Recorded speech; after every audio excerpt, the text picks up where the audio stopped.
రాష్ట్రంలో 50 మందికి పైగా విద్యార్థులను ప్రతి ప్రాథమిక పాఠశాలకు 5 చొప్పున కంప్యూటర్లు సరఫరా చేయాలని ప్రభుత్వం నిర్ణయించింది. వాటిని వచ్చే జూన్ 1 నాటికి పాఠశాలల్లో అమలు చేయాలని విద్యాశాఖ ఆదేశాలు జారీ చేసింది. రాష్ట్రంలో ఈ నెల 15 నుంచి ప్రయోగాత్మకంగా 513 ప్రాథమిక పాఠశాలలో ఏక్స్టెప్ సంస్థ సహకారంతో కృత్రిమ మేధ టూల్స్ను వినియోగిస్తూ ఆంగ్లం, గణితం పాఠాలను విద్యార్థులకు బోధిస్తున్నారు.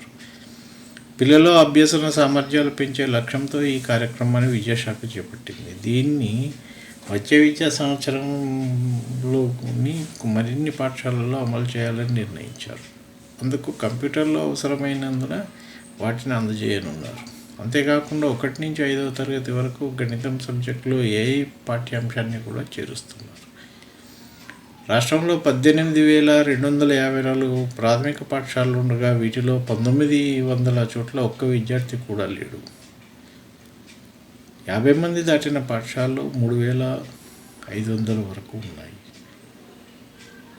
2 ఏళ్ల డిఈడి కోర్సులను అందించే ప్రభుత్వ డైట్ కళాశాలలను బలోపేతం చేయాలని ఇప్పటికే నిర్ణయించిన ప్రభుత్వం ప్రతి దాంట్లో పూర్తి స్థాయిలో కంప్యూటర్ ల్యాబ్లను ఏర్పాటు చేయనుంది. ప్రతి ల్యాబ్కు 100 కంప్యూటర్లను సరఫరా చేస్తున్నారు.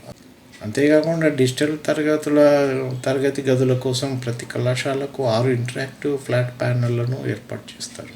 వాటిని గ్రీన్ బోర్డులుగాను, టీవీలుగాను వాడుకోవచ్చు.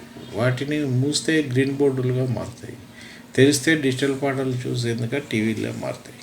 ప్రతి జిల్లాలో వేసవి సెలవుల్లో సమ్మర్ క్యాంపులను ఏర్పాటు చేయాలని నిర్ణయించారు. అందులో భాగంగా ఎటువంటి కార్యక్రమాలను అందించాలో నిర్ణయించేందుకు డిఈఓలు కలెక్టర్లతో సంప్రదించి ఏప్రిల్ 4వ తేదీ నాటికి నివేదిక అందజేయాలి. ఆ తర్వాత 7-8 తేదీలో మేధోమథనం జరిపి కార్యక్రమాలను ఖరారు చేస్తామని విద్యాశాఖ పేర్కొంది. చూడండి, ఇక్కడ ఒకటి అంశం మనం మళ్ళొకసారి చూడాలి.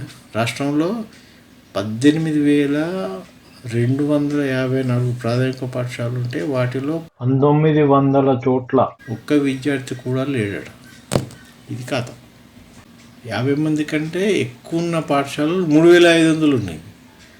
అంటే దాదాపు 14,500 పాఠశాలలు 50 మంది కంటే తక్కువ పిల్లలు లేదా అసలే పిల్లలు లేకుండా ఉన్నాయి. ప్రాథమిక పాఠశాలలు ఉన్నటువంటి ప్రాబ్లమ్స్ను సాల్వ్ చేయాల్సిన అవసరం వచ్చింది.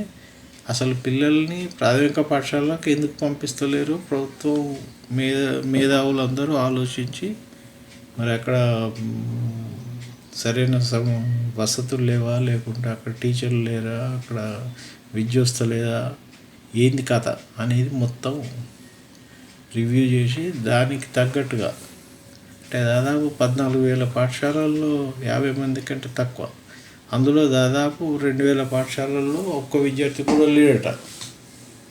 ఇట్లెందుకు అవుతుందో ఏమో చూడాలి. విద్యావేత్తలు, ప్రభుత్వం ఆలోచించి ఒక నిర్ణయానికి రావాలి.